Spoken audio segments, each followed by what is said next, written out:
Hello friends, welcome to my YouTube channel smart preparation with Ravi. आज की video में हम आप सभी के सामने लेकर आए हैं हिस्ट्री इतिहास का टॉप 30 प्रश्न। ये टॉप 30 प्रश्न का पार्ट 2 है। हम आपके सामने पार्ट 1 पहले ही डिस्कस कर चुके हैं। अगर आपने वो वीडियो नहीं देखा तो पहले जाइए प्लेलिस्ट में, पहले वो वीडियो देखिए, उसके बाद ये पार्ट 2 देखिए। आप सब वीडियो देखिए, आपको समझ में आएगा।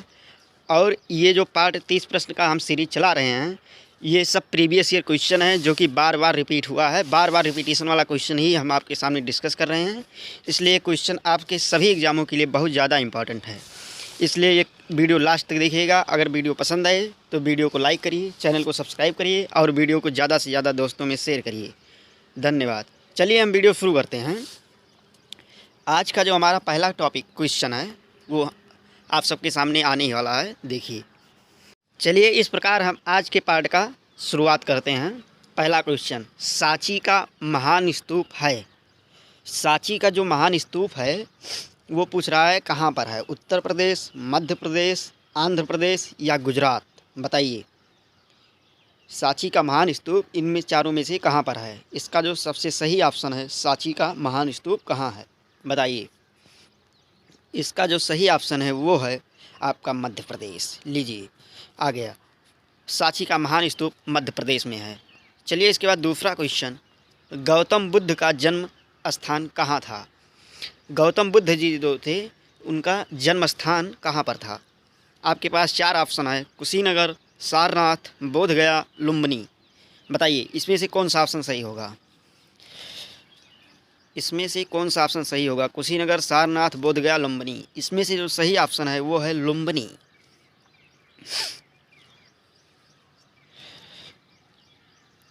इसके बाद तीसरा क्वेश्चन आपके सामने आया, बुद्ध जी किस वंश से संबंधित थे। बुद्ध जी जो थे, महात्मा बुद्ध, वो किस वंश से संबंधित थे। ज्ञात्रक कुल, मौर्य कुल, शाक्य और कुरु। इनमें से कौन सा ऑप्शन सही है, बताइए। Option A, option B, option C, option D. बताइए कौन सा सही। ऑप्शन सी, शाक्य वंश से संबंधित थे। चलिए इसके बाद हमारा जो नंबर 4 क्वेश्चन आता है वो आप देखिए। उस राज्य का नाम बताइए जिसने पहली बार युद्ध में हाथियों का इस्तेमाल किया। वो कौन सा राज्य था जिसने पहली बार युद्ध में हाथियों का इस्तेमाल किया। इससे पहले किसी राजा ने युद्ध में हाथी का इस्तेमाल नहीं किया था।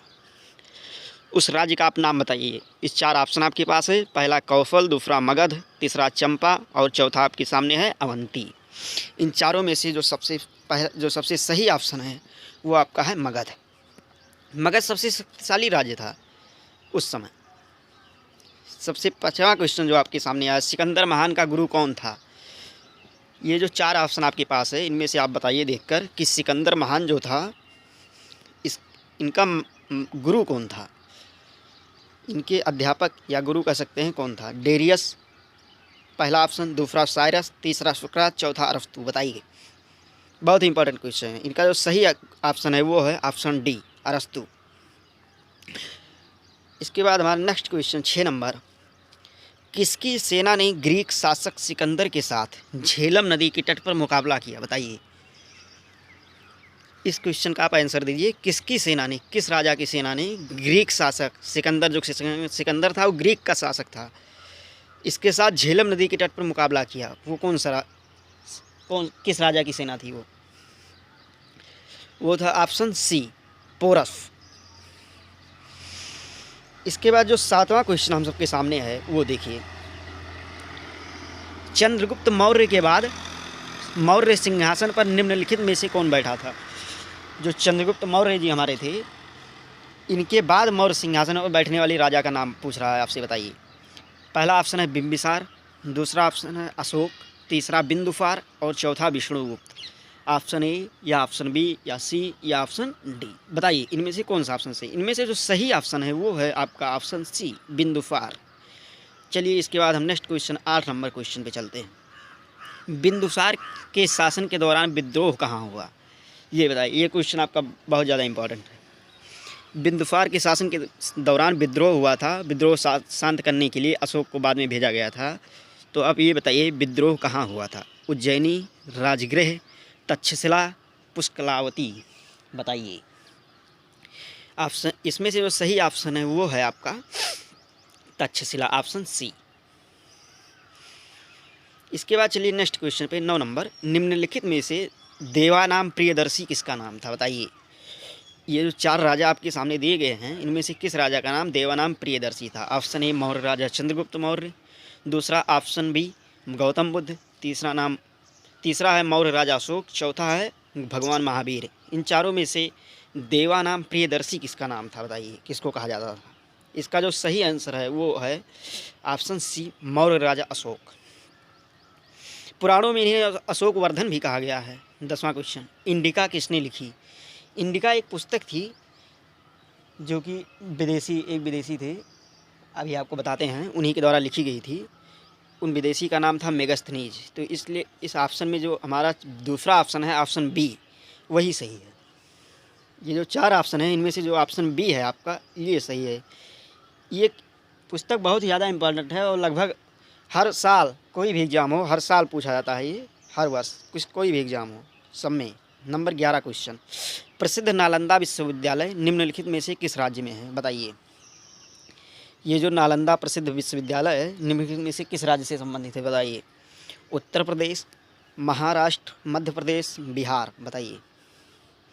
ये 4 ऑप्शन में से आपका कौन सा ऑप्शन सही है। उत्तर प्रदेश, महाराष्ट्र, मध्य प्रदेश, बिहार। इसमें से जो सही ऑप्शन है वो आपका है ऑप्शन डी बिहार। इसके बाद चलते हैं हम नेक्स्ट क्वेश्चन पे, अपनी 12 नंबर क्वेश्चन पे। प्रसिद्ध चोल साम्राज्य की राजधानी कहाँ थी। Madurai, option A, option B Singhal, option C Udaipur, option D Kaveripuram, बताइए। इसका जो सही ऑप्शन है वो कौन सा है। मदुरई है या सिंघाल है या सी ऑप्शन में उदयपुर है या डी ऑप्शन में कावेरीपुरम है, बताइए। प्रसिद्ध चोल साम्राज्य की राजधानी कहाँ थी इनमें से। इसका जो सही आंसर है वो आपके सामने आया उदयपुर। इसके बाद नेक्स्ट क्वेश्चन हम 13 नंबर पे चलते हैं। प्रसिद्ध दिलवाड़ा मंदिर स्थित है उत्तर प्रदेश, मध्य प्रदेश, महाराष्ट्र, राजस्थान। एक दिलवाड़ा मंदिर है वो बहुत ज़्यादा प्रसिद्ध है, ये भी एग्जाम में बार बार पूछा जाता है। हमने सोचा इस क्वेश्चन को भी इंक्लूड किया जाए। तो बताइए आप, प्रसिद्ध दिलवाड़ा मंदिर कहाँ स्थित है। उत्तर प्रदेश में, option A, option B Madhya Pradesh, option C Maharashtra, option D Rajasthan. इसका जो सही आंसर है वो है आपका राजस्थान। इसके बाद चलिए हम नेक्स्ट क्वेश्चन पे चलते हैं। 14 नंबर। चोल राजाओं का शासन था। चोल राजाओं का शासन इनमें से कहाँ पर था। चोल राजा हुए थे हमारे, ये दक्षिण में थे। चोल राजाओं का शासन, पहली बात तो ये जानिए आप दक्षिण में थे। उसके बाद आप बताइए इनका शासन कहाँ पर था। Tamil Nadu, Andhra Pradesh, Kerala, Bengal. Option A, option B, option C, option D, बताइए। चोल राजाओं का शासन, इसका जो सही ऑप्शन है वो है ऑप्शन ए तमिलनाडु, जिसकी राजधानी चेन्नई है। 15 नंबर क्वेश्चन। सिंध पर विजय प्राप्त करने वाले अरब सेना के सेनापति का नाम बताइए। सिंध जो प्रांत था हमारा, उस पर विजय प्राप्त करने वाले अरब सेना के जो सेनापति थे उनका क्या नाम था, बताइए। सबसे पहले वो हमारे यहाँ आए थे और सिंध प्रांत में, जो कि हमारा क्या कह सकते हैं उत्तर पश्चिम क्षेत्र है, वहाँ पे सबसे पहले आक्रमण किया था। अल-हज्जाज, ऐबक, अलाउद्दीन खिलजी, मोहम्मद बिन कासिम। इसमें से आपका कौन सा ऑप्शन सही है। जो आपका सबसे सही ऑप्शन है वो है आपका ऑप्शन डी मोहम्मद बिन कासिम। यह आया था और बहुत लूटपाट करके लेकर गया था। 16 नंबर क्वेश्चन।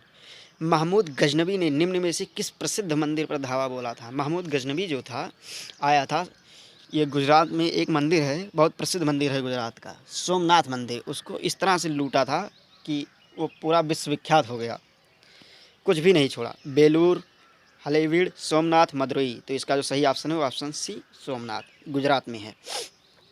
चलिए इसके बाद हम अब चलते हैं अपने नेक्स्ट क्वेश्चन पे, जो कि है आपका 17 नंबर क्वेश्चन। अगर आपको वीडियो पसंद आए तो आप वीडियो को लाइक करिए और शेयर भी करिए। 17 नंबर क्वेश्चन। पृथ्वीराज चौहान को मोहम्मद गोरी ने किस युद्ध में हराया था। तराइन के प्रथम युद्ध, तराइन के द्वितीय युद्ध, चंदावर 1193 का युद्ध, रणथंभौर 1195 का युद्ध, बताइए। तराइन का प्रथम युद्ध 1191, द्वितीय युद्ध 1192, चंदावर 1193 और रणथंभौर 1195, बताइए। पृथ्वीराज चौहान को जो है मोहम्मद गोरी ने निम्न में से किस युद्ध में हराया था। इसका जो सही ऑप्शन है वो आपका है ऑप्शन बी तराइन का द्वितीय युद्ध, कह सकते हैं आप इसको, 1192। इसके बाद 18 नंबर क्वेश्चन, जो कि बहुत इंपॉर्टेंट है। निम्नलिखित में से किसका मिलान सही किया गया है, बताइए। सुल्तान महमूद सोमनाथ को लूटना, मोहम्मद गोरी सिंध पर विजय, अलाउद्दीन खिलजी बंगाल में विद्रोह, मोहम्मद बिन तुगलक चंगेज खान का आक्रमण। बताइए, ये आपके सामने सबसे ज़्यादा इंपॉर्टेंट क्वेश्चन है। ये बताइए, इसमें आपका कुछ दिमाग लगेगा। कौन सा मिलान सही है? सुल्तान महमूद का सोमनाथ को लूटना, आप जानते हैं ये तो सही है। मोहम्मद गोरी का सिंध पर विजय, ये तो है नहीं, मोहम्मद बिन कासिम किया था, मोहम्मद गोरी नहीं किया था। अलाउद्दीन खिलजी बंगाल में विद्रोह, ये भी नहीं था। मोहम्मद बिन तुगलक चंगेज खान का आक्रमण, ये भी नहीं था। तो आप इसमें कह सकते हैं जो इसमें सबसे सही ऑप्शन है वो एकदम ऊपर वाला है, मतलब पहला ऑप्शन, और सब गलत है, सिर्फ पहला ऑप्शन आपका सही है। इस प्रकार के क्वेश्चन का आप ज़रूर तैयारी करिए। इस प्रकार का क्वेश्चन अगर आप तैयार करते हैं तो एक ही क्वेश्चन में आपको 3-3, 4-4 क्वेश्चन का सोल्यूशन मिल जाता है, इसलिए इस प्रकार का क्वेश्चन बहुत इंपॉर्टेंट है। चलिए, इसके बाद नेक्स्ट क्वेश्चन 19 नंबर क्वेश्चन पे चलते हैं आपके सामने। और आपके सामने ये क्वेश्चन आया, दिल्ली सल्तनत का शासन कब प्रारंभ हुआ? दिल्ली सल्तनत जो था हमारा, उनका शासन जो है प्रारंभ कब हुआ? ये भी क्वेश्चन कई बार पूछा गया है कि या तो इस तरह भी पूछा जाता है, दिल्ली सल्तनत का शासन कब से कब तक चला, शुरुआत और अंत दोनों पूछ लेता है। बताइए, 1106, 1206, 1306 और 1406, इसमें से जो सही ऑप्शन है वो आपका है ऑप्शन बी, 1206। इसके बाद हम चलते हैं अपने 20 नंबर क्वेश्चन पे, जो कि हमारा है अजमेर में 2.5 दिन का झोपड़ा किसने बनवाया?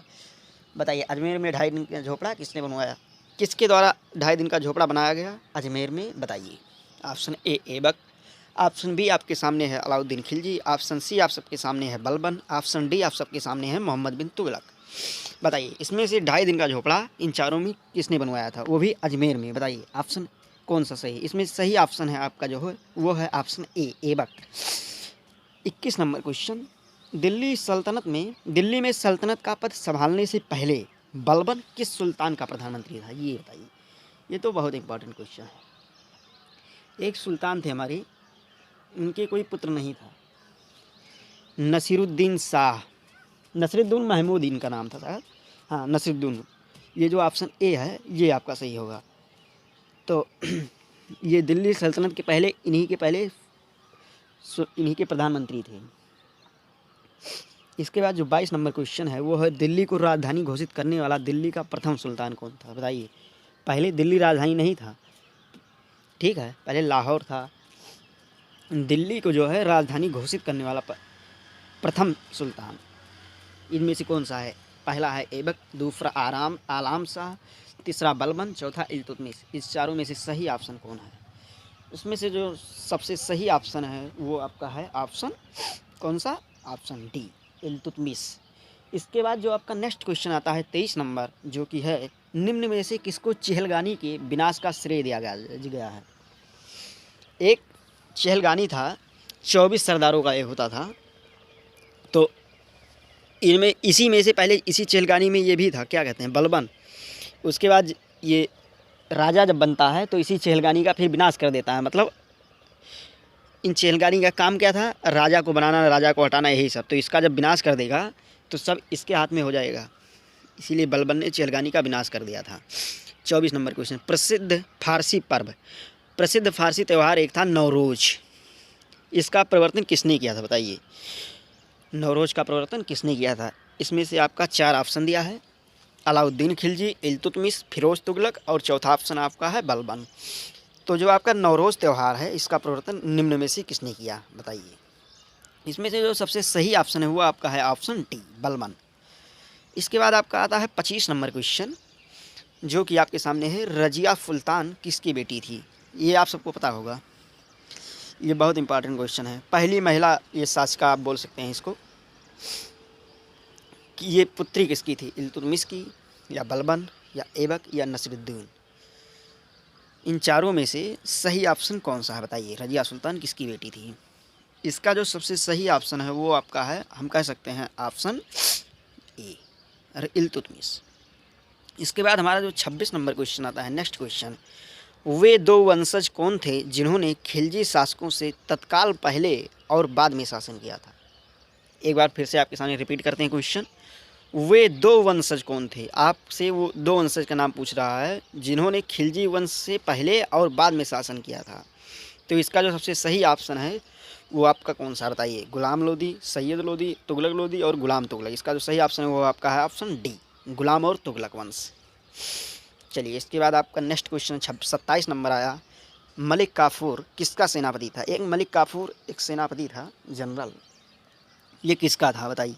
सिकंदर लोधी, कुतुबुद्दीन ऐबक, अलाउद्दीन खिलजी, अकबर। ये आपका क्वेश्चन कई बार पूछा गया है, रिपीट हुआ है। मलिक काफूर इनमें से किसका सेनापति था? सिकंदर लोधी का गलत, कुतुबुद्दीन ऐबक इसका भी नहीं था, अकबर इसका भी नहीं था, इसका मतलब ऑप्शन सी अलाउद्दीन खिलजी। इसका जो नेक्स्ट क्वेश्चन आपके सामने आता है 28 नंबर, जो कि है बाजार विनिमय प्रणाली किसके द्वारा आरंभ की गई थी? बताइए, बाजार विनिमय प्रणाली थी ये किसके द्वारा आरंभ की गई थी? आपके सामने 4 ऑप्शन है। Option A Mohammad bin Tughlaq, option B Iltutmish, option C Alauddin Khilji, option D Qutbuddin Aibak. इसका जो सबसे सही ऑप्शन है वो आपका है ऑप्शन सी अलाउद्दीन खिलजी। इन्होंने ही बाजार विनिमय प्रणाली का आरंभ किया था, इन्हीं के द्वारा हुआ था। 29 नंबर क्वेश्चन, निम्नलिखित में से किस सुल्तान ने सती प्रथा रोकने का प्रयास किया? एक सुल्तान थे हमारे जिन्होंने सती प्रथा को रोकने का प्रयास किया था, ठीक है, तो उनमें से ये कौन से थे सुल्तान? आपके पास 4 सुल्तान का ऑप्शन दिया है, बताइए। पहला सुल्तान अलाउद्दीन खिलजी, दूसरा मोहम्मद बिन तुगलक, तीसरा जलालुद्दीन खिलजी, चौथा फिरोज तुगलक। इसमें से सबसे सही ऑप्शन है वो आपका है ऑप्शन बी मोहम्मद बिन तुगलक। चलिए इसके बाद जो 30 नंबर क्वेश्चन आपके सामने आया, दिल्ली सल्तनत का राज्यकाल कब समाप्त हुआ? बताइए। हमने आपको बताया ना कि शुरुआत और लास्ट दोनों पूछ सकता है। अभी हमने आपको कुछ भी पहले बताया था कुछ क्वेश्चन कि शुरुआत कब हुआ था दिल्ली सल्तनत का, तो वो था 1206 ईस्वी। इसमें पूछ रहा है कि दिल्ली सल्तनत का राज्यकाल समाप्त कब हुआ, ये बताइए। आपको दोनों क्वेश्चन का जानकारी होना चाहिए। दिल्ली सल्तनत का राज्यकाल जो समाप्त हुआ है उसका ऑप्शन बी 1526 ईस्वी में जो है आपका दिल्ली सल्तनत का राज्यकाल समाप्त हुआ है। इसके बाद दिल्ली सल्तनत के बाद दूसरा वंश आता है। चलिए ठीक है, अगर आपको वीडियो पसंद आए तो आप वीडियो को लाइक करिए, चैनल को सब्सक्राइब करिए और वीडियो को ज़्यादा से ज़्यादा दोस्तों में शेयर करिए। और वीडियो लास्ट तक देखने के लिए बहुत बहुत धन्यवाद। और आपने अगर पहला पार्ट नहीं देखा तो आप जाकर पहला पार्ट देखिए, और हमने आपके लिए मैथ का भी वीडियो बनाया है, आपको वो भी देखना हो तो आप जाइए वहाँ भी देखिए। चलिए ठीक है, धन्यवाद। आपका वीडियो देखने के लिए बहुत बहुत धन्यवाद। जय हिंद, जय भारत।